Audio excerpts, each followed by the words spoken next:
Hello friends, I'm going to attempt to start my 1962 Impala Sports Coupe. It's been since this past summer, it's fall now, October 14th, yes. And going to give it a try and see if it'll start. I put the battery charger on it last night, make sure the battery is up. It's been quite a while since I've started it. We'll see what happens. That battery's not the best in the world, but it's a used battery. I got it from a friend of mine, and so if it conked out today, I can't really complain. Get some fuel up here, but at least it's turning over, so even if it doesn't start, it's turned over, so that's always a good thing. In the meantime, if you watch my other videos, my 57 Chevy truck started real easy with the new fuel pump on it. I think the fuel was leaking down through the diaphragm and having problems with old Dookie. Now I'm not wondering if it's got the same problem. They don't make things like they used to. I'll pump it some more. As you can see, I'm doing the best I can, about as fast as I can.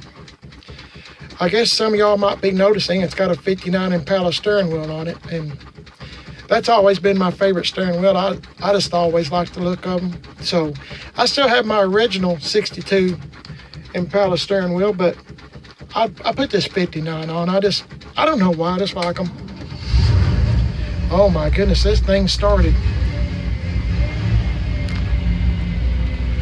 Guess you can hear that power glide.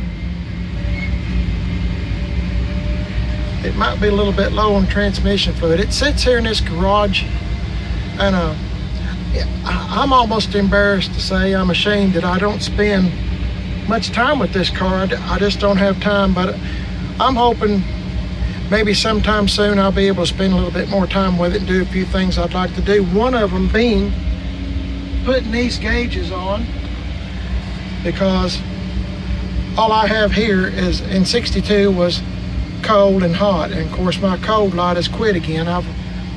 It's got a little old sensor thing on it, and I guess it's messed up again. I'm not going to sit in the garage too long though, because it's going to stink up everything with exhaust fumes. So I'll pull it out here and let you look at it again. This sure is a good car, man. I tell you what, it's been an awesome car for me. I'll let it idle out here kind of slow, and we'll just kind of look at it and see what we're dealing with here. But man, I tell you, this has been an awesome car. I'm going to let it run a little bit. And it's a pretty day, and the days are getting shorter now, and winter time will be here, and I thought it might be a good time to let it kind of sit out here and run. I know you've probably seen 2 or 3 videos of this old 62, and it sits in the garage a lot. Matter of fact, about every time I pull it out, I make a video. There's the trunk that I done. If you're not familiar with my earlier videos of this car, if you want to go in depth, you can look at some of my earlier videos. But I haven't done nothing to this poor old car except what you see, which is lowered it and put the wheels on it and dual exhaust and stuff, but haven't done nothing to it. I don't drive it. It sits in the garage, and that's not, there's no rust or Bondo or anything in this car. I just kind of playing around. It's been painted, heck, it's been painted 30 plus years, 35, 38 years. But anyway, I love this old car. It's my favorite vehicle. I've always loved 62 Chevys, and I've always loved this one car. It's a one family owned car, and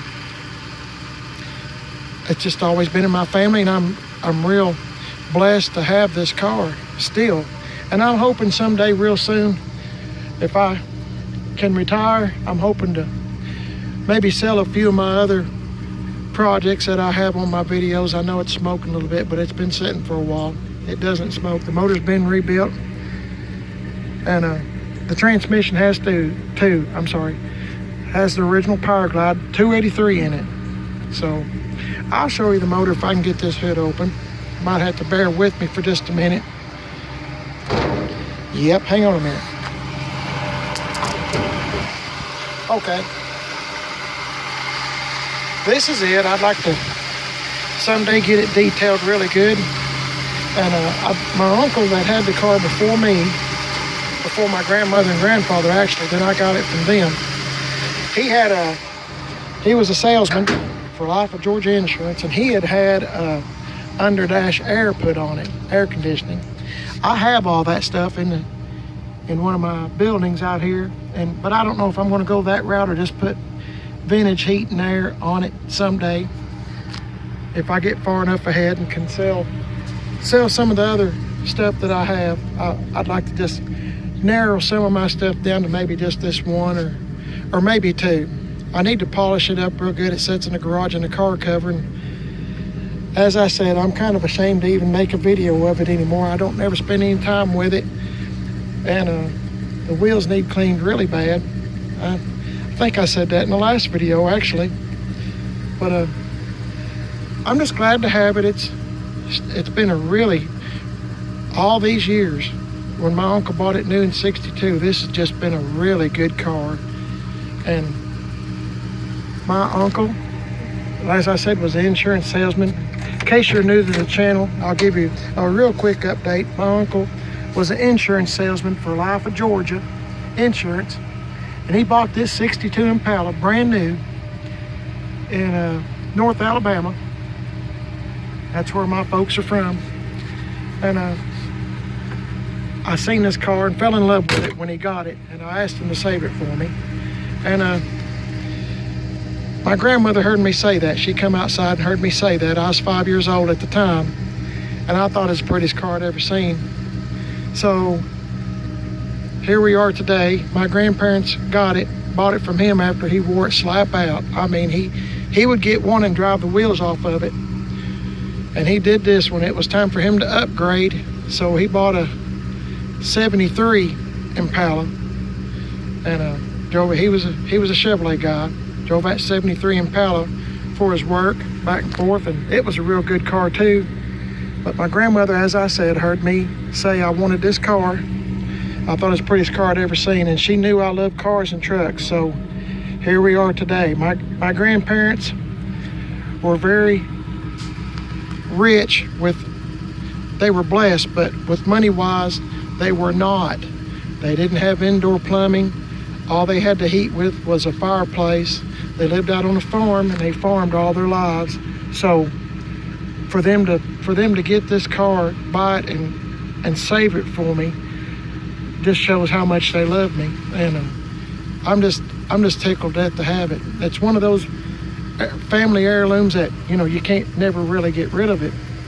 So, but you can't take things with you either. So, but my grandparents were outstanding people. As I said, they weren't rich by any means as far as money wise. They were rich with good friends and good food, anything else you can think of, but just not with money. So they always struggled, and I'm tickled to death to have this car today.